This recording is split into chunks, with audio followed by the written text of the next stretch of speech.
Welcome to the Nerdist Podcast number 794.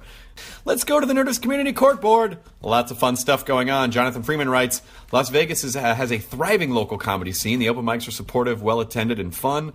Unfortunately, very little in the way of local comedy shows that are not anchored to the casinos. Stand-up at the casinos means competing with slot machines, booze, boobs for the audience's attention. I know, this I know, Jonathan, and it's one of the reasons why I don't perform in Vegas very often. But I'm so glad to hear that there is a thriving local comedy scene. So, The Good Show is a show that he's producing at the Bunkhouse Saloon in downtown Arts District, which is great, completely revitalized.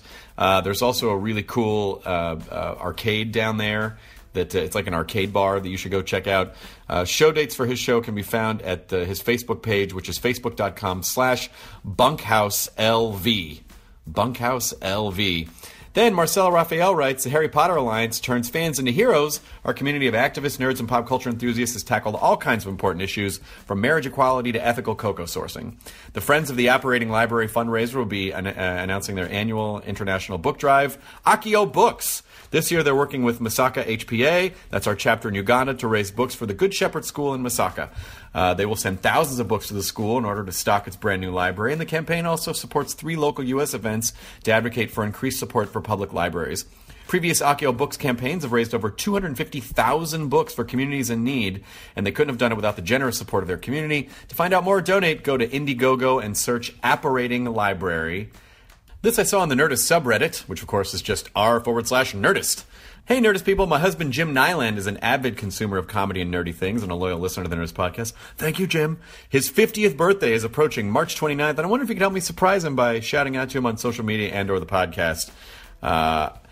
Happy birthday, Jim Nyland! It's your 50th birthday, Jim. And I want to tell you something. Not only is Jim an avid comedy consumer and finds time to watch comedy and listen to Nerdist podcasts and watch a lot of great other stuff, but they have 6 kids. 2 17-year-olds, a 19-year-old, a 21-year-old, an 11-year-old, and a 13-year-old. 6 kids, and they still find time. And they all get together, and they kind of like, they bond as a family over Nerdist stuff. So he's a VP of sales for Get Fresh Produce in the Chicago suburbs. So thanks to Jim over at Get Fresh. You know what? If you're on Twitter, maybe give Jim Nyland, at Jim Nyland, that's JIMNYLAND, a big ol' happy birthday hug on the Twitter. And on Instagram, he's James Nyland, because he's more formal on Instagram. And there you go. So happy birthday, Jim. I hope you have a great 50th birthday, and thank you so much for supporting. And we adore you, and we send you hugs. And also, your wife is rad. And that's his wife, Beth Nyland, because as the old saying goes, no man is an island.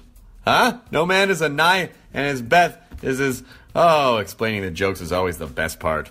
Anyway, happy birthday to you, Jim.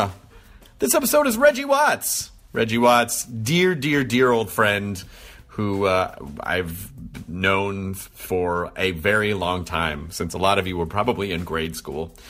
He, of course, is on The Late Late Show with James Corden on CBS every night, and he's in a new film called Creative Control, which you should absolutely watch, and anything that you can find of Reggie's online. The man is a friggin' genius.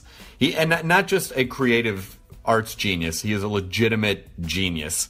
Conversation with Reggie range from farts to accents to regional dialects to particle physics. I absolutely adore him, and I'm so happy that he was able to come back on the podcast. Here's the Nerdist Podcast number 794 with Mr. Reggie Watts. Katie, roll the thing. That was my vocal scratch DJing. Always better when you explain it. Now entering Nerdist.com.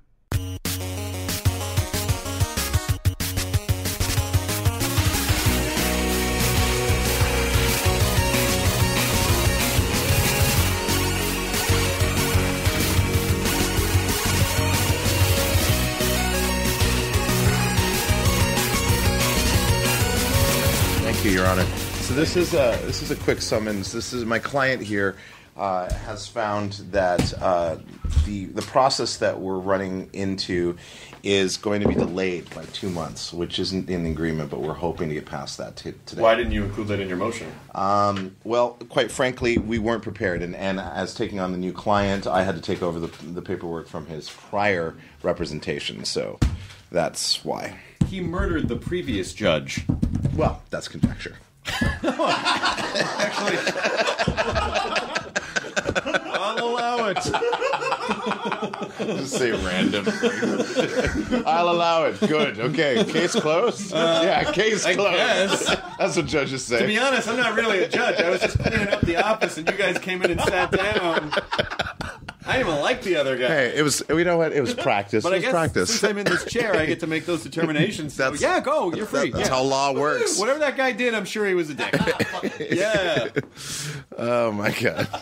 Perfect. Welcome, Mr. Watts. Thank you. So you're doing a show tonight. You're doing your own show tonight. My own show. Yes, I'm doing a show tonight. I'm doing the band thing that we do every night, which is. But your show's besides at 9. Corden, our show's at 9. Yeah. I don't. Well, I mean, technically, I could if I went first. But where's it at? Meltdown. Oh, Meltdown. No, Meltdown. Oh, Meltdown. Meltdown. Meltdown Man. No. Okay, now you just added another word. Meltdown. Okay, fine, whatever. Frenchie. I might be able to do it because I have to be there by 10:30. Yeah. If you could go up first. Yeah. And you know if you only want to do 10 or 15 or 20 minutes or That'd be whatever. great. The show starts at 9. You'll be done by 9:20. Yeah, I would love that. Let's do it. Great. Okay. You're in. Great. I made it. Do you want me to set any audio stuff up for you, or you? Oh, I'll probably just. If there's one DI, because sometimes I not do things. You not do things with music. Sometime I not do things. Sometime I not do thing, but sometime maybe tonight. Let's see how long we can communicate without any. Let's eradicate plurals. Oh my gosh! Yeah, I love talking like that. No, that didn't work. That was actually fun. Oh, was that good? Okay, fuck. Oh well. The problem is you use 2 word. Yes, I did. I did use 2 word. Yeah. Reggie Watt. Yes. What? Is that plural? It's like, it is plural. Oh, I didn't know that. That's crazy. How many watts are there? There's a lot. Okay. Obviously. There's a lot. Watts. Yeah, it's a good thing that the unit is called a 1 watt. Mm-hmm. Yeah, but the guy's name was Watts. So they've shortened it to watt. Yeah. How many watts? Well, that's a 1 watt amplifier. Well, at least that guy isn't Thomas Crapper. Gross. That guy, Thomas Crapper. Real. Whose name became synonymous with pooping. The crapper. Yeah. The crapper. Well, he invented the outhouse, right? I think he invented the toilet. The toilet. The toilet itself, like the flushing toilet? He invented a type of toilet. Okay. And I think it was that sort of like gravity-based. It's gravity-fed. Where it's...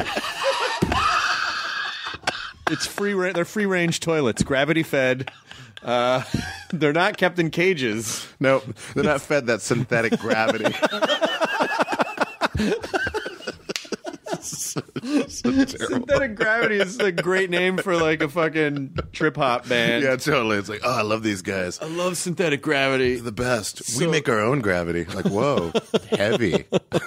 They were supposed to open for Black Hole, but then Black Hole just completely destroyed. Oh man, there was nothing left. They were squashed to the size of a quark. How are you handling doing having this structured of a life where you're at Corden, most days of the week?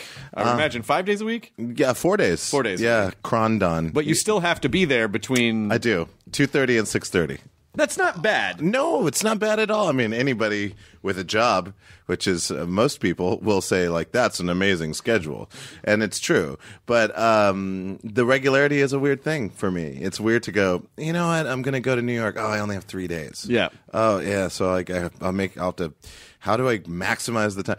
So, I mean, it cuts down on spontaneity a little bit. Like, what can I do? Where can I go? But it is a platform. I have to always look at the the good of it, which is, it's a platform to I don't know, to have more visibility, to possibly leverage more opportunity or something like that. I mean, and you did get to sing at BB-8, which was... That's true. Yeah, even though they were very, like, the Disney police were like, it can't appear as though BB-8 is doing a duet with you. he's not part of the band. You know, and it's like I understand they don't want BB-8 to be associated with the band, of the Late Late Show band.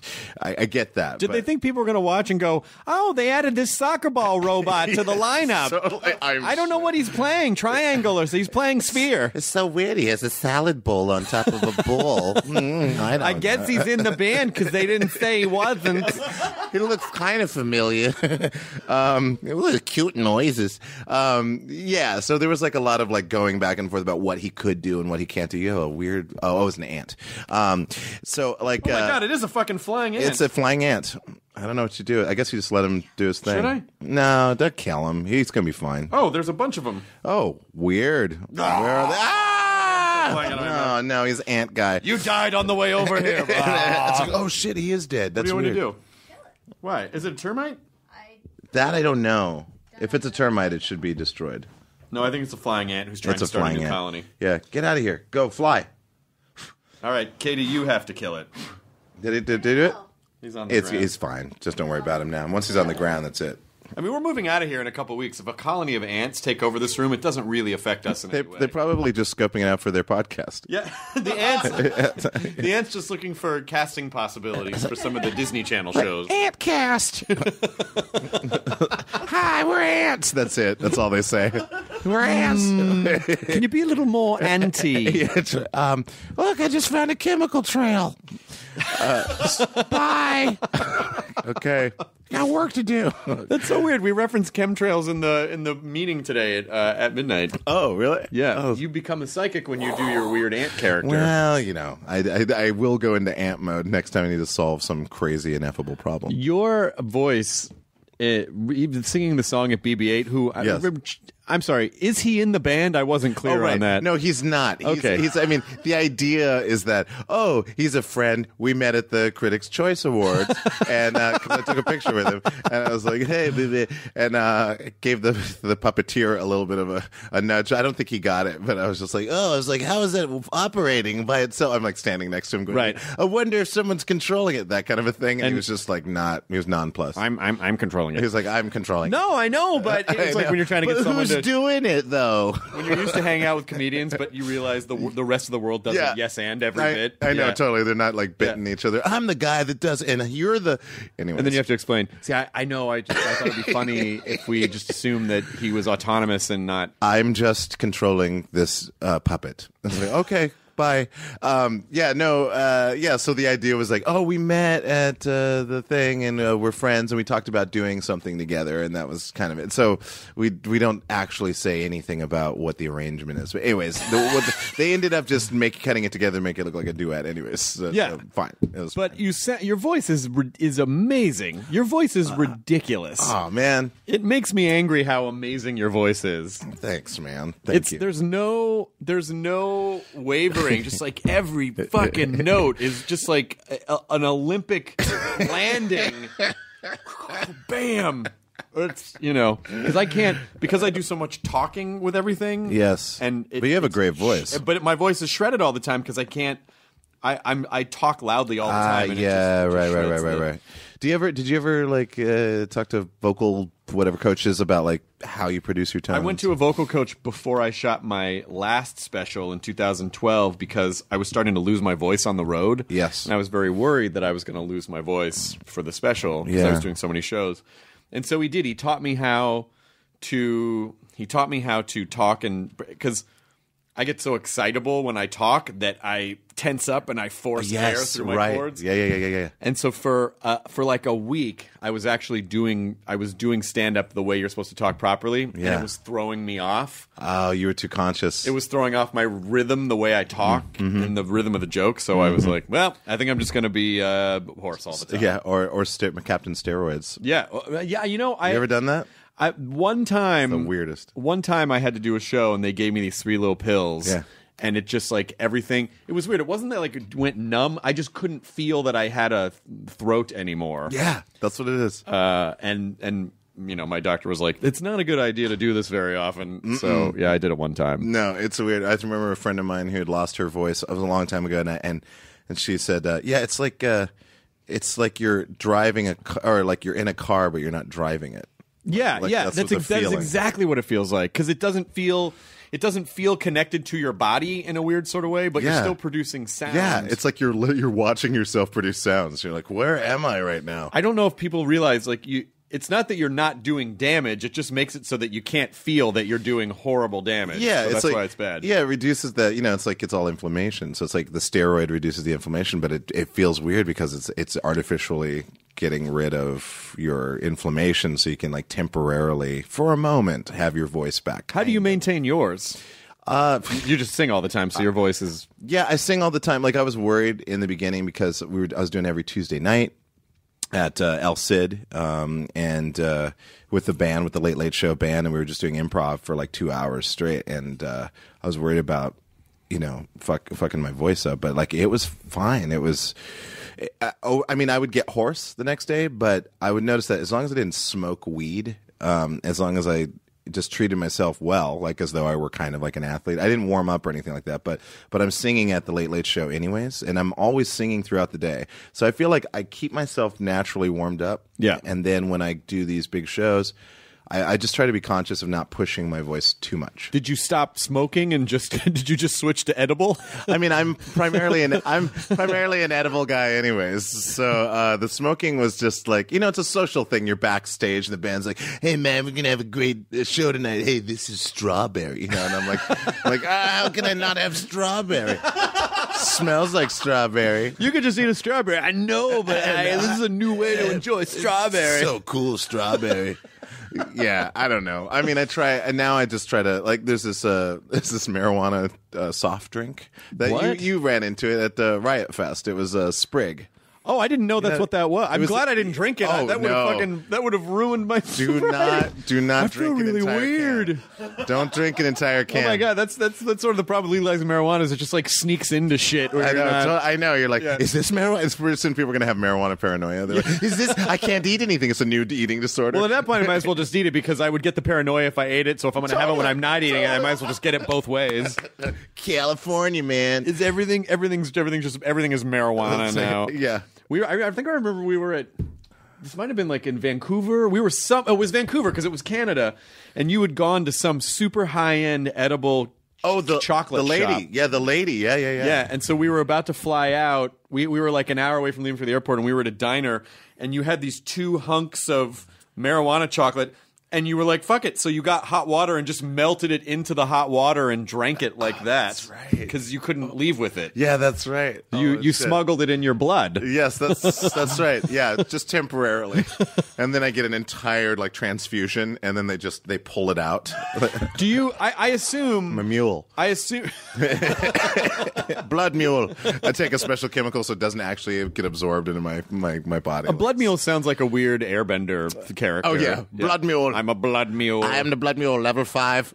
But I assume it's probably the same. You must you must understand. Well, if I consume this much, I'll get this kind of high, and if I don't push too far, I mean, do you ever get to a point where you're like, okay, I'm too high, and what does that feel like? Yeah, when I'm driving and people are honking. It's like they're my car's on its side, one wheel's just spinning. Yeah, totally. When the ground is like I can see when it the from ground is in the sky, yeah, and the totally. sky is in the ground. Synthetic gravity. No, synthetic gravity. Buy it in stores. Yeah, I definitely get too high for sure. I mean, the edibles are tough. I mean, when I first saw the Sprig can, I didn't have it in my bag for some reason. Like it was gone. Like probably someone just took it, and someone else had that can. I was like, "What is that? Oh my god! What?" I was like so excited about it, and then finally someone found a can for me, and I drank like half of it, and someone was like, "Don't just drink a quarter of it." Like, well, why wouldn't they just give it to you in a smaller serving? Ask the entire edibles industry. It's my biggest pet peeve about edibles. It's like, here's a cookie. Like, oh, that's a beautiful cookie. Yeah, only have a 16th of it. Just break off a crumb. Like a crumb? What are you talking about? Just make the cookie. Just make them smaller. The size, the dose that a normal, because you're gonna want to eat one cookie, right? So just make the one cookie the dose that you're supposed to have, like 5 milligrams, which is the standard basic unit of highness, right? But this can has 45 milligrams in it. So you're like, it's, this is tasty. And then next thing you know, you've drank like 3/4 of a can of it. And it's a good high, but it's definitely not, you don't want to do much technical stuff. At this point, if I accidentally did that, it's been, and even though weed for me was I only ever did a handful of times because it made me so paranoid. But if I ever accidentally did, I would just fucking run onto the freeway, scream, like I would be uncontrollable. I would freak out. I'm so not used to feeling anything odd happening with my body that I honestly don't know what would happen. It's a hard one. I mean, I will say that I am focused. You've convinced me. What? It's like that was so easy. It's like, no. Here you go, Chris. Here's some new. No, I mean, the thing is, like, I think microdosing is the key. I think taking like 2.5 milligrams, like if you're at home, it's like just enough of a hint of something to, like, if you wanted to relax and kind of not be like, I'm thinking about all the millions of things I have to do, which is that's my thing. It's like I get too locked into all the overwhelming things coming at me that especially when it's an edible and it's like the right dose, I kind of kick back and I watch my favorite shows and I just kind of get back into the moment a little bit more easily. You create synthetic gravity. I do. It's my own synthetic gravity, my very own. But I don't know. I mean, I think like microdosing is the key. It's for me. I don't like to get like It's my thing is not to get like hyper fucked up. It's more like a subtle augmentation. And something like Sprig is interesting because, and I'm not promoting it, I'm just saying what I like about it is that it's super scientifically measured. So it's very, very precise. And the type of strain that they use, everything is super controlled. So you have this consistency, which is dreadfully lacking in most edibles. What does it taste like?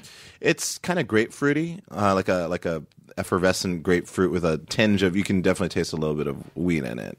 But it's really nice. Like you put it in like a little shot glass, and that amount, like, I don't know, it's a perfect amount for me. But I don't know. I'd love to develop my own products with like St. John's wort mixed with like a little bit of CBD weed or whatever to just kind of help with anti-inflammatory stuff. Like I want to get it more sciencey, so it's less like, man, I'm gonna get fucked up. Are you gonna end up becoming like Miracle Max and living in a tree? And yes, yes, and I'm going to finally remake the Apple Dumpling Gang. Finally, someone finally is going to remake that movie. I mean, of all the reboots, I can't win. Well, of course, you got to do the origin story. Of course, Yeah, and who's going to be Don Knotts? It's like I don't know.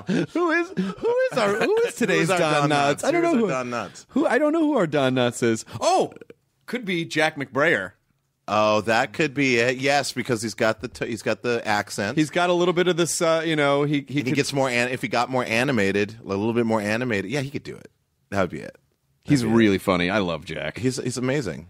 Yeah, I love him in the new was it the Increasingly Poor Decisions of Todd Margaret? Oh yeah. I think they just now call Todd. They just call it Todd Margaret. Yeah, which is brilliant. But he's such a weirdo. It's so cool to see him in London. Have you ever gone a length of time where you said, I'm not gonna do that. I'm not gonna eat any weed for a while and just kind of see what happens to my brain. Totally. And what happens to your brain? I don't really notice much of a difference, to tell you the truth. You know what it is? It's like I'm a little bit more. I don't know. I'm just a little mellower, I guess, in a way. Like for instance, if I go on tour and I'm touring in Europe, most of the time you're not going to really run into weed. You'll run into hash, but you have to like work at getting it. And I don't really like to work at finding weed. So I just don't do it. And I don't do it for a month or something like that. I don't really notice. Like I don't go through a period of time where I'm like, I haven't had that weed. I really need that weed. I don't really notice it. It's just more like if it's around, then I'll do it once in a while. But like, I don't really have that thing. I've never been like the type of guy that's like, cocaine, which I've tried twice in my life, and it just felt like I just took 4 shots of espresso and I feel gross. But I'm not. I don't really have that addictive of a personality when it comes to drugs, I guess. I never did that. I never did anything else because I was always terrified. That I would feel like my heart was going to explode. Exactly. And then I also was afraid, like, oh, what if it's the greatest thing in the world? What if it's the greatest thing in the world and then that's it? Yeah. Because I at least was aware I knew that I drank a lot, so I felt like I think maybe I might have an addictive personality. So maybe I'll just keep it to beer for a while. Sure. And then, but there were days where I would wake up near the end where I was like, I don't think I'm doing this well. I don't think this is the right thing to do anymore. Like I sensed. So I was always too afraid that I was just gonna like. Yeah, no, I get it. That's I think many people's fear about that. But I will say this: most of the time, the synthetic drugs, like whether it's MDMA or MDA or whatever the hell, 2CB, all that stuff. It's good the first time. It's amazing the first time. And then you're just chasing the first time. And it just becomes depressing. Yeah. So I remember, I think I did MDMA or ecstasy 3 times. And the first time I was like, oh my gosh, this is incredible. I'm getting so much emotional insight and I'm connecting with my 2 friends that I'm doing it with. And it's really amazing. The second time I was like, it's pretty good. And the third time it wasn't as good. And I just immediately realized, it's never going to be as good as that first time. Right. So I just never did it again. So and then cocaine was like, whatever. And I think I tried it for real once. I tried cocaine for real once in Cleveland. Tells a lot of the story. That's where you do it. I had a gig at the Grog Shop, which is this dope place in Cleveland, and then afterwards, like some people were like, "Hey, come on over for this after party, or whatever." It was like 7 people at this cool like craftsman house close to the lake, and this neurosurgeon guy, this like really badass, like kind of country renowned neurosurgeon came over and he had a huge bag of cocaine. Oh my God. And it was just like, well, here's the cocaine, guys. And I was like, okay, well, here I am at this kind of quasi deadhead's house with a neurosurgeon who just pulled out a bag of cocaine. I guess if anybody that I'm going to trust's cocaine, I guess it would be the neurosurgeon. The neurosurgeon, yeah. So anyways, I did like the thing where people have a line and then they hang out for a little while and then they have another. I think I had like 3 lines or something like that. I don't like snorting, so I had to really kind of just pretend I was someone else. But I kind of got it. It kept me up a little bit. I didn't get the talkative thing like people said, but again, it didn't do anything for me enough so much that I felt like I needed to do that again or find cocaine. So I don't know. I feel lucky in that respect. Now all I got is weed. I just eat weed. That's I feel like, even asking for drugs to me seems comical. Or like, do you guys have any cocaine? Like even saying that seems so weird. So ridiculous. I think, or maybe it was like a year or 2 after college. This girl invited me to a party. This girl that I kind of knew in college invited me and Mike Furman, actually. We were roommates at the time. It's like 1995. To a party, and she was like, yeah, and just the way she said it was so weird. She goes, yeah, there's gonna be, it'll be a fun party. There's gonna be music and like some booze. There's gonna be, weed, crack, nachos. Like it was just like she just like dropped the word crack in there. And we're like, what? Like it just sounded so weird to say. It's like you don't speak it out loud. You don't say that. It's a joke. It's like something you hear on the news. Yeah. But we laugh. We're like, but she didn't laugh. So it was like they really were having crack at the party, but it was just such a weird thing to. Wow. We ended up not going to the party. Good idea. Mike and I were very straight-laced kids. So actually, one of the few times I ever did weed was with Furman, who went through a period where he, he would smoke semi-regularly. Yeah. He doesn't do it anymore. Hasn't for years, but he had this box that he got at the Sharper Image in the 80s, which should tell you something. Yep. And it was called the Light, Lyte, and it was a wand, and one half of the light was this like was green and one half was red, and it measured the bass and treble. One measured the green red measured the treble, and the red measured the bass. And so it would spin in patterns, and you hook it up to your stereo, and it would create these insane, flourishing light 3D patterns. like flowers, like a spirograph kind of thing. And we determined the best album to listen to high watching the light was Steve Miller Band's Greatest Hits. Oh my God, that's great. Because especially on like Fly Like an Eagle, we're like, what? Like we were just the fucking stereotypical like, whoa, the fucking light is crazy. And then I started to get like, my heart's beating really fast. It's like I started to get paranoid. Who am I? I don't know what I am. I don't know what I am. Am I consciousness? What are we? What are these what words? What does matter? Words, I know what are words. Why do we understand them? I can feel my skin. Like it was one of those. And then that pretty much did. Well, I'm glad you made it. I did. It was It was a lot of kind of like balling up at the end near the corner and just being like, okay, you're going to be okay. You're going to be okay. You're going to be okay. You're going to be okay. Yeah. You know? Oh, God, I know that. I've had it. Well, although, like, when I'm doing that, I'm just like, oh, that's cool. This is that thing that people talk about. That's cool. Enjoy it. You're even chill with that. You're even chill with your freak outs. Totally. I'm like, oh, yeah. Oh, my God. Oh, my God. Oh, actually, the only time I think I ever felt like I was in danger was in Amsterdam when I did an entire space muffin, which someone didn't tell me that, because I was used to doing the whole thing. Like, when you get a space cake, you do the whole space cake. And someone didn't warn me that you're supposed to have half of this one. Anyways, I did it, and I had like the worst set of my life at Boom Chicago, where I went a half an hour too long and didn't remember the last 45 minutes of my set. And then my friends all left me, and I was like, yeah, they're like, you're okay, right? And I'm like, oh yeah, I'm totally fine. I'm outside of Boom Chicago, and there's like, what was it, Dumb Square or whatever, that's like some square that it's located on, and there's like, you know, a restaurant with like outdoor seating that has like a little chain railing, or like kind of a chain to cordon it off. And so I sat down on a bench because I felt like I couldn't stand anymore, and I sat down on the bench, had my face in my hands, and a few times I tried to get up, and I just couldn't. I was so dizzy.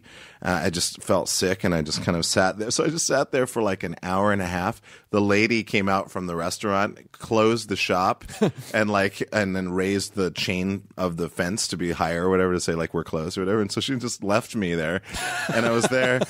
And then like maybe 2 seconds, or like maybe, I don't know, like after an hour and a half, her being gone, the place being closed, I hear, Reggie? And I'm like, what? And I look up, and it's this other Reggie. His name's Reginald, and Reginald D. Hunter, comedian, expat from Chicago, I think, who lives in London. I had no idea why he was in Amsterdam. He was in Amsterdam. And he's like, Reggie? I'm like, yeah. He's like, oh, man, you okay? I'm like, I can't move. I don't know. And he's like, I'll help you. And then he and his girl got me up. Who's also named Reggie. Who's also named Regina. Spector. He was dating Regina Spector. Yeah. Who they call Reggie. Works out, yeah. The three Reggies. What should we do tonight? We've got so much R power. We're going to carry the one R around Amsterdam and hope he doesn't throw up on us. When one R fails, the other two are there to pick them up. Yep. Yeah, but they like took me back to my hotel and got new hotel key, put me in bed and everything. It was like totally random, out of the blue. Didn't see him again for the rest of the trip, but saw him like a year later at the Dublin Comedy Festival. Thanks for having me in Amsterdam. I was never in Amsterdam. I know. I was like, what are you talking about, man? No. But I was very weird. But that was the only time that I felt like, oh, I don't know how I'm going to resolve this issue, other than just stay here until I'm not high anymore and hope that no one fucks with me. Holy shit! Well, crazy. Maybe I told you this, but I was on a plane a few years ago, and someone was watching something on their laptop, and it was a concert, and I guess it was Madison Square Garden because it said Madison Square Garden on a little. I was gonna do that thing where I was like, I got very engaged in what the person one over and one up was watching on the plane in the aisle. Yeah, and I had like a moment of, am I hallucinating? Because all of a sudden you walk out on stage, and it was the LCD Sound System. It was like that last tour that he was doing. Yes, and you just appeared on the screen, and in my it's really late at night on a plane. I'm like, what am I like? I thought I was dreaming because you just appeared on the screen. So how did you get involved with the LCD Sound System? It was very strange. I did this festival in Australia, New Zealand called the Big Day Out, which is no longer. The one I did was whatever it was, the summer before, or the Australian summer before the Madison Square Garden for the LCD. LCD was on the bill for this tour. I was doing this I was a stand-up weirdo comedian for this festival within the festival, and we toured parallel with the festival, and we had our own venue inside of the festival. Anyways, they were there, Deftones, Rammstein, like all these crazy rock bands. And I had never seen LCD Sound System before, so I finally got to see them, and I was like, oh, these guys are incredible. They're all playing every part that you hear. There's nothing sequenced. Everyone's playing it by hand. It's like artisan electronic music. And I was totally impressed by them. And then I realized that they were playing this song called 4433, I think was the name of it. that sounded like a song that I thought some band sampled a vocal of mine from a band that I had in the mid-90s called Mock-Tube, and we had a song called You Can't Hide, and the chorus was You Can't Hide, you can't hide. That was it.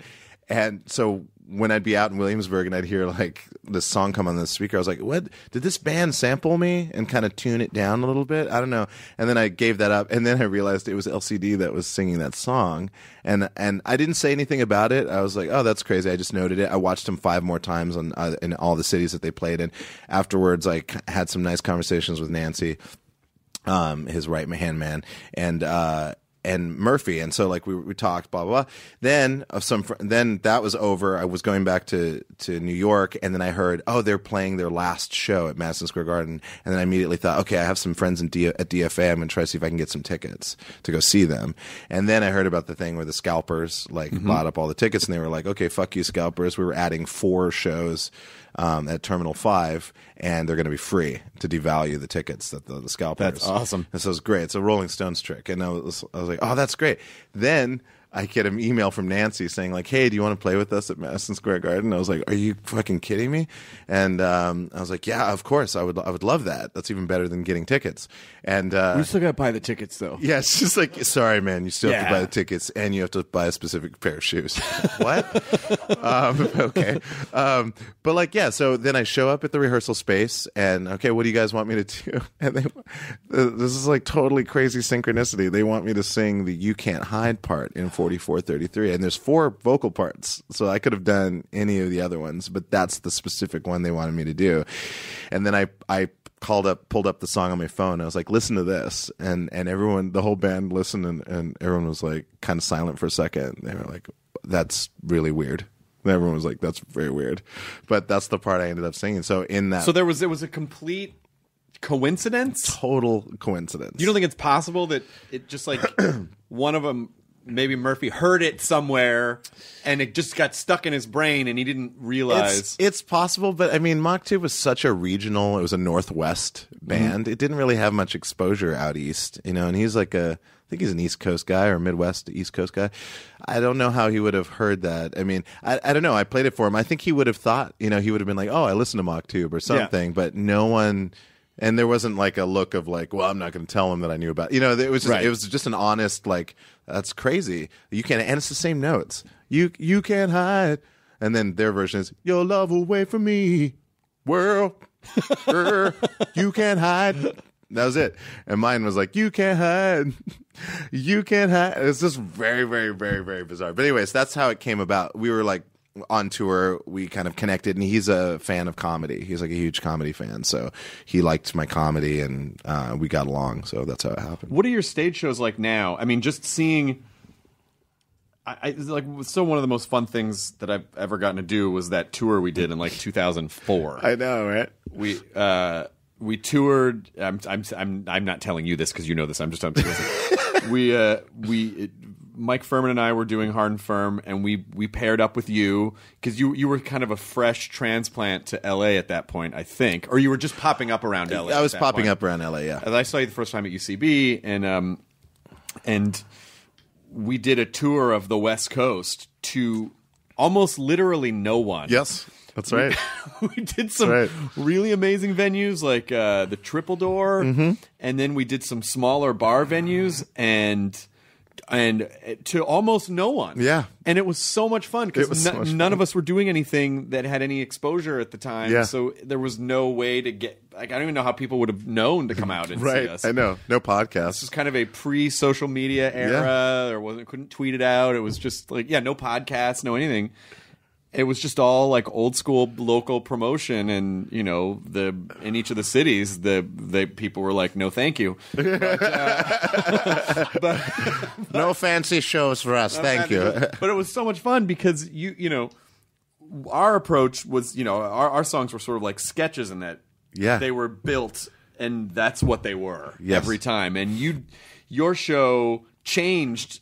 Every show was different, although I think That's where I think maybe you evolved Fuck Shit Stack on that tour. Absolutely. And it started it kind of evolved throughout the shows Yeah. and then really kind of became Fuck Shit Stack by the end of it. That's right. Yeah, that's right. Yeah. But is your show still that improvisational in terms of like whatever you feel like doing in the moment, or is it more structured now? Is your live show more structured? It's still pretty improvised. I mean, I definitely have tropes and modes that I can go into. You know, I'll be like physical humor or a song, this style of a song or something like that. Or languages. Yeah, languages, weird sounds. Like there are things that it's kind of like a gear shift. You know, it's like a gearbox. Like I just have different gears I can go to. What happens once I go into that gear, who knows? But so that's enough of a structure. And then I'm always monitoring myself, trying to do new things. I'm always trying to approach things in new ways. So it's still pretty, I'd say 95% improvised. How do you know when to release? Like, if you decide, like, oh, I want to release an album, like, what is that now? Like, if so much of your stuff is improvised and it's so in the moment, how do you capture that on what would be a traditional means to give content out to people? Yeah, right. I mean, they're just improvised, you know. Like, so both of my specials were just me. Like, my first special was me performing in 3 different shows. And they just edited between the 3 different shows. And then my second one was just one show. It was a live at Central Park, and that was just one show. So that was one show, and then interspersed with sketches. The one that I'm about to do I can't say who's it's for, but the one that is going to happen, you'll hear an announcement about, will be like a theater show, but I'm going to run it twice. So an audience will come and experience it like a theater show. There'll be bits that happen that, like a theater show. So there'll be, actors. And what sort of hints can you give to the show? Come on. It's going to be, it's going to be on a sound stage, so you won't know where it's at. Okay. There's going to be, audience about 200, 300 people. I didn't want it to be too big. So it's going to be like a constructed performance area. And there'll be some alternate stages on it as well. You're doing a Ted Cruz rally. Yes, it's a Ted Cruz rally because I love to cruise. Cruising along. Just cruise it up. Requested Fuck Shit Stack. Totally. Yeah, Penelope, Tom, and Ted. They're all going to be there. All the cruises. It's the TED Talks. And Eddie. It's a whole and different his kind band. of TED Talk. Yeah, totally. All of them. It's going to be crazy, guys. Wait till you see it. These TED Talks are all about the Lord. Yes, that's always about the Lord. The Lord and innovation. The Dark Lord. Yeah. It's going to be about the Dark Lord, guys. So all you Christians out there, get ready to rally. Pagans, beware. It's just going to be like a fun. It's going to be fun. I'm going to have like a bunch of great improvisers we're going to do some bits together, and everything's going to be improvised that you see, but we're just going to rely on editing. So I'll run it twice, so we'll get to pick the best bits of the show, and then there'll be some surprise things and a lot of music and a lot of cool guests and stuff like that. Is there anything particularly sciencey that you're into right now besides synthetic gravity? I feel like every time I see you, there's some sort of scientific thing that seems to be catching your attention. Well, I mean, there's a lot of great things. Like what are those? What are they called? Fast radio bursts? Is that what they call them? So it's something. Someone listening to this, they're actually, it's like, okay. Oh yeah, we'll hear about it. Astrophysicists, whatever it is, we'll hear about it. Guys, clarify all of these things that I'm getting marginally incorrect. It's actually fast bursts of radio. Yeah, that's what it is. Fucking idiot. That's what it is. You're worse than Hitler. I know. Really? I think I just mixed up a word. I'm just doing things, guys. I'm just one person. I'm just a guy. Please. Come on, man. No, there's interesting things that we're discovering, like in the galaxy. That's pretty intriguing to me. I would say. I'm interested in kind of the intersection of how science can benefit ecological decisions, that allow us to still have all the doodads and gadgetry we have, but we're able to source better materials, so we're not mining out of Africa these rare earth minerals and things like that. So that's interesting. I'm always interested in that. I mean, hemp, weirdly enough, not the drug hemp, but the product hemp. It's pretty incredible. A friend kind of reminded me of it, but it's an incredible crop. So it uses 60%. It's 60% of it you can use for paper as opposed to a tree, which is about 30%. Hemp grows very, very fast. It's naturally drought resistant, pest resistant. You can use the entire plant. The locusts get super fucked up. Yeah, they get fucked up and they're like, we don't know what we are anymore. It's like, yeah, I can't feel my wings. Yeah, totally. That's what locusts are thinking. I can't fly anymore. Well, I guess we're gonna have to walk, brah.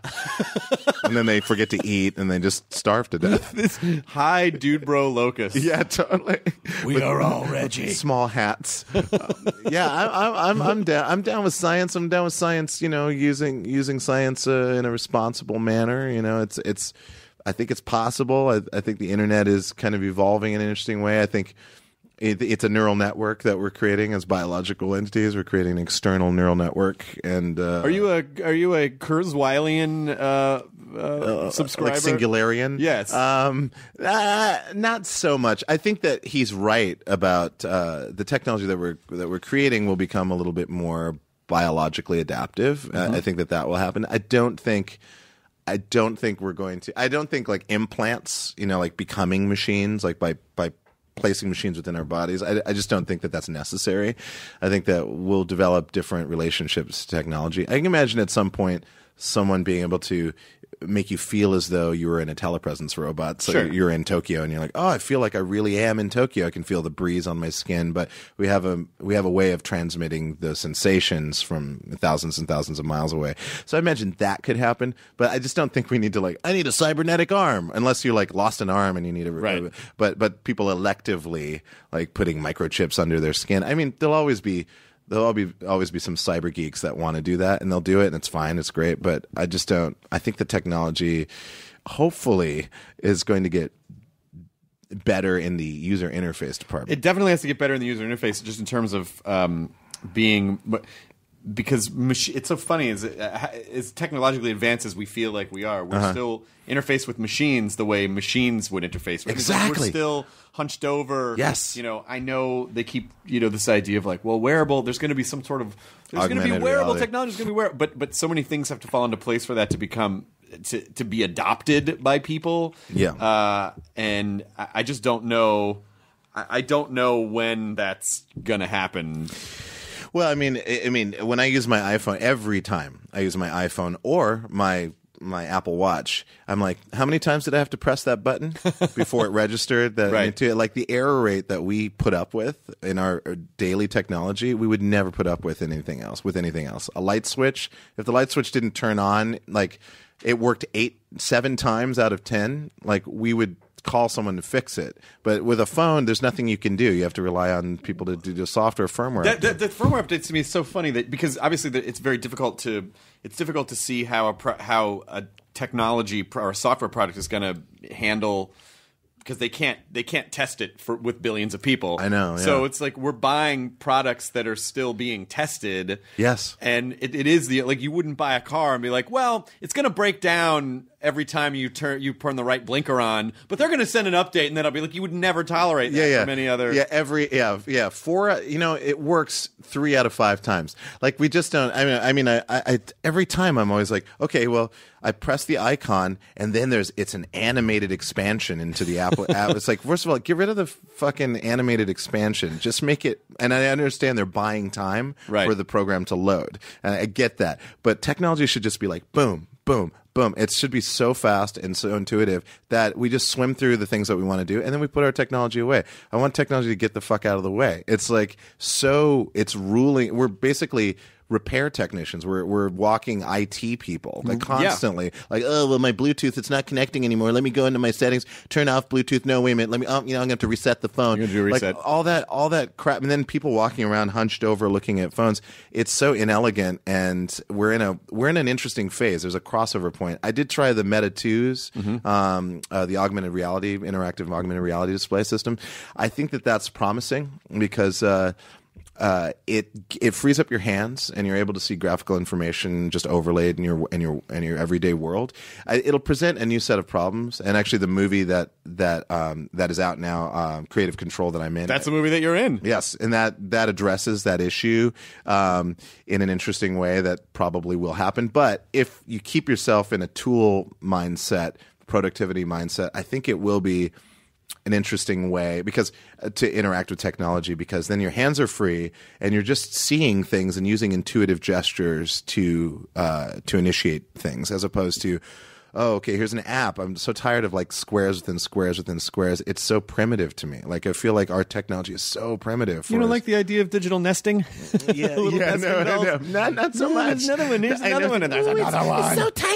It's so looking and vibrates. You can press and squeeze the screen. It's just, and I like, why are our phones rectangular? We don't need them to be rectangular. I understand video formats and all that, but they should be more ergonomic. They should feel better in our hands if we're going to use handheld technology. I just feel like we're not doing a very good job. I'm telling you, what I really would love to happen is receiver on the thumb, talk piece on the pinky, awesome, so that everyone can do the stand-up comic telephone. Yeah, totally. Whenever someone makes a call, so I'm on the phone the other day with the cable company. I'm like, come on, it's like, totally. This is what I want to see. This is what I want to see. The phones. I know. I just want to see like fun. Technology should be fun, and it should be creative, and it should inspire adventure. If there was an implant that you could put like in your ear canal, that you could. Then that was the only phone that you used, because it would, it would echo off your skull and you could still hear. Would you want that? Because some of the things that it sounds like you want will involve a moderate amount of biological invasion. Well, I mean, I think my thing is, technology now can read. I mean, we can read brain waves, we can read brain activity, and now people are controlling robotic arms with just thoughts without having implants. I mean, they do implants, but now they have devices that can wetware that can analyze our brain activity and then interpret that into actions. And I think that there'll be plenty of opportunities for non-invasive technology. That something that you would just wear, like that goes behind your ear, that takes care of all of that. Like because the problem with technology is it's always going to upgrade. And if you're putting stuff in your body, you're going to have to how are you going to upgrade that? Because the hardware is going to get old at a certain point. Yeah. And you're going to have to like take that out and get a new thing, and your body's going to go into weird rejection and all this. So it's actually not very efficient, I don't think, to like have implants. I think it's better for technology to be able to read our, like for instance, the Meta 2s, they have gaze detection. So you can not gay detection, but gaze detection, because that would be very homophobic. But it can. It's just like you are gay. It's like, what? Wait, I just want to check my email. But it's like 72% gay. All right, I guess whatever. Whatever. I like to fuck. But no, I mean, like it can see where your eyes are. So because when we're looking around, that's the problem with VR. It's like you just have this experience that you can look around, but your gaze isn't engaged. So so as you're turning your head, your eyes are moving slightly. They're moving first before your head is moving, usually, right, when you're looking. So all of those little complicated things that make reality seem very rock solid are we're just now starting to enter into that. But the Meta 2s have that capability. Once that starts to happen, we'll notice that this graphical overlay will be very natural and very fluid, and it'll get out of the way. We can like get rid of it when we don't want it there. It'll be there when we need it. And customization, that's what I'm looking forward to, because right now we can't customize shit. Do you remember like early Nokias or like Sony Ericsson? Yeah, absolutely. Like tiny Sony Ericsson that had the first Bluetooth transmitter. I remember like I would run into another Bluetooth enabled device and I could just send a file. Mm-hmm. Oh, here's a file. I'll just send it. Or I'm going to record my my ringtone, ring, and then just like assign. I think a lot of that's probably just proprietary licensing. It is stuff, and they won't be like, all the companies are like, well, we're not going to fucking work with them. Like there is, of course, it's all possible. They just the companies won't work together. That's what I'm saying. But like that, it's going to have to get back to that, because it's not about that. It's about getting to the experiences. So people are hindering the pipelines to the experiences. They're like locking it up. A bunch of gatekeepers like, well, now you got to like buy a ringtone. You can make a ringtone, but you got to use this app, and you have to buy it in order to make the ringtone. all that's like bullshit. People are going to get tired of that because someone's going to create a product that just bypasses all of that, which I'm really looking forward to. And then it's just about what are the experiences you're offering people. There'll be. I think that's inevitable because I think we're all going to get tired of like targeted commercials, targeted ads, proprietary, all of that stuff. It's just going to, I don't know, for me and for wire, cutters or whatever, cable nevers or whatever they call it. Cable nevers. Streamers. I don't know. Whatever they're called. Cable nevers. I think cord cutters was the word, but I really like cable nevers. Cable nevers is like they never had it. They never had it. They just went straight to streaming. But when you're streaming and you have something like Netflix, it's like, well, there's not an ad. That's my thing. I'm looking for what doesn't have a commercial in it. Because I want to experience things, but I don't want to be marketed to. Well, I think marketing is. I think people don't mind as long as the marketing is if it's relevant and seamless. But I also wonder if there are going to be people who are kind of purists for human experience, where they don't want targeted ads. They just want ads that may not apply to them because it gives them some sort of right. It's a like, worldly I get connection. To be surprised, Yeah, like, of course. But I know I'm already going to like. Shirtless pictures of Benedict Cumberbatch mopping a floor in a Victorian castle. I know I already like that. Stop bringing me that. Why did I go there? Well, because it's that would be amazing. That's why. Gaze detection. Gaze detection. Gaze detection. But it was. It really was. We're so. Our technology, the convenience of it. And the trying to serve ads to us to sell us stuff directly, it is creating these weird narcissism bubbles where we just expect the world is going to bend over back. It's like, when people go, well, I don't understand why this show didn't do this or didn't do that, or they should. It's like, it's not, the whole world isn't fucking Burger King. It's doesn't always have to be exactly for you. I think people seem so spoiled that they expect that everything needs to be tailored exactly for them. And if it's not, it's the worst thing ever. And it's like, it's not. Some things just aren't meant for you, and that's okay. It's called life. That's called life. It's just like life happens. You need to create your own synthetic gravity, man. Yeah, man. If only they could do that, man. So many problems would be solved. This does weave somewhat seamlessly yes. into the film that you're in. Oh, Creecon, yes. Did you already shorten it? I did, but no one else will. So when did you do the movie? We filmed, I think, 3 years ago, something like that. And my parts in it finished filming 3 years ago, and then it took a long time for editing and special effects and finding someone to distribute it. Now it's on Amazon. So it was a while ago. I saw it for the first time a year ago at South by Southwest. Creative Control. Yeah. Not to be confused with Prince's Pussy Control. No, not to be confused. Often confused, but not to be confused. Pucon? Yeah, Pucon. Pucon. When did it come out? When does the movie come out? It's out now. It's out in LA. It's at the Landmark. Something on the west side, which is a terrible. Pitch me your movie, Reggie. It takes place in the near future. Augmented reality is now. There's a first product on the market that's very, very realistic and very believable, and it looks like a pair of Warby Parker glasses. All right, and so there's our character David. He works at a marketing firm. He's an artistic director, creative director, and this company Augmenta comes to him and says like, "Hey, we need help marketing our new augmented reality believable glasses." And he's like, all right, I can do that, but you know what? Here's my idea. I'm going to hire this weirdo named Reggie Watts to come and push the boundaries of your technology just to show what people can do with it. And then they're like, yeah, okay, that's great. Now was a French guy. And that was that wasn't a French guy. I said now as a French guy. Oh, now as a French guy. Yeah. Yes, right. And then, of course, the lead of the marketing for Augmenta is Jake Lodwick, who created Vimeo. Oui. So we have Vimeo represented there. Oui. And yes, and so he becomes infatuated. David becomes infatuated with the technology. Well, I don't know if I can do it that way, but I'll try. So this bloke goes, I don't know, I can't do that. They're going to kill me. Sorry, Australia. It's like, get him! It's like, please stop. No, but he just becomes infatuated. He's an addict, and the technology just enables this prick just went from Brisbane to Tasmania. Yes, was it the Map of Tasmania? Map of Tasmania. Yeah, Map of Tasmania. Yeah, Amanda Palmer's Yeah, song. thank you, Amanda Palmer. Great song. Bikini Lines.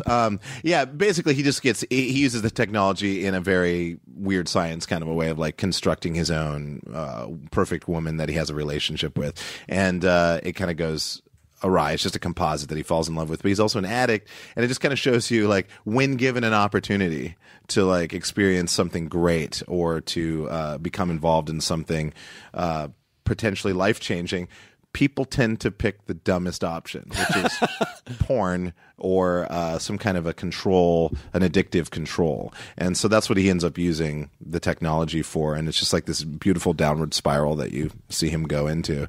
And no one in the movie, it's great, no one in the movie is redeemable. There's not one redeemable character in the movie, and it's a very cold reality.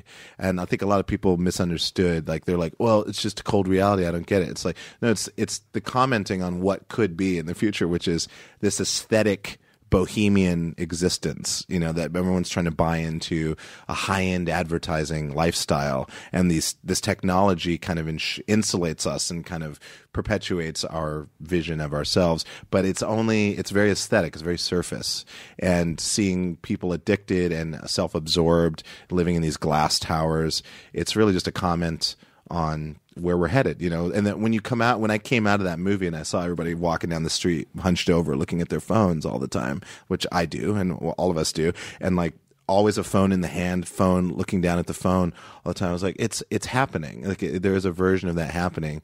And yeah, it's a good question. It's like what sci-fi does best. It asks interesting questions and hopefully starts some dialogue. So I really like the movie for that. All right, I really liked the pitch. I just need you to know I'm not the executive. I'm just the janitor. Motherfucker. Kyle killed the previous executive. Allegedly. Allegedly. But I'll allow it. I'm going to allow it. So we look...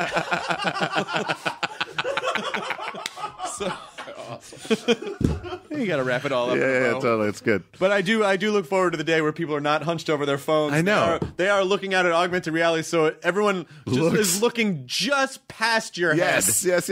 Everyone's just looking all around your head, but no one. But I still don't think augmented reality is going to solve the connection problem, because I think people still won't look at each other in the fucking eyeballs anymore. No, it may not. But at least it'll be fun to play games together. I agree. Still see the room, not hit your head. Reggie Watts, Creative Control. The movie is out now.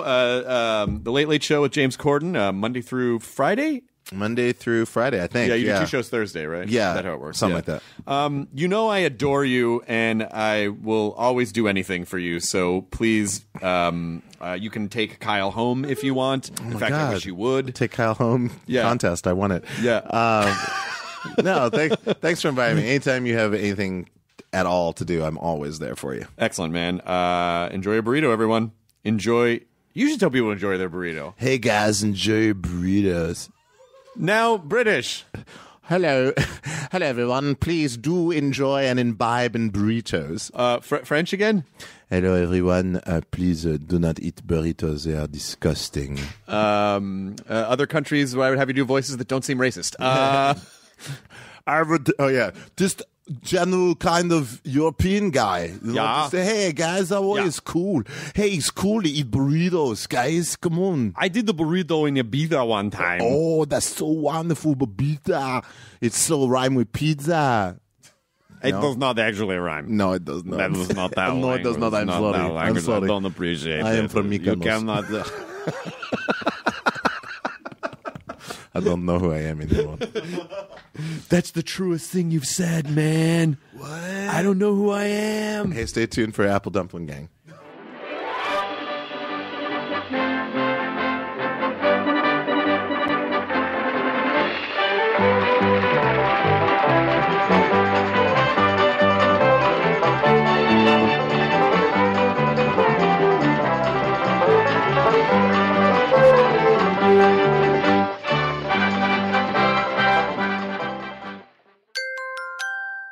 Now leaving Nerdist.com. Enjoy your burrito.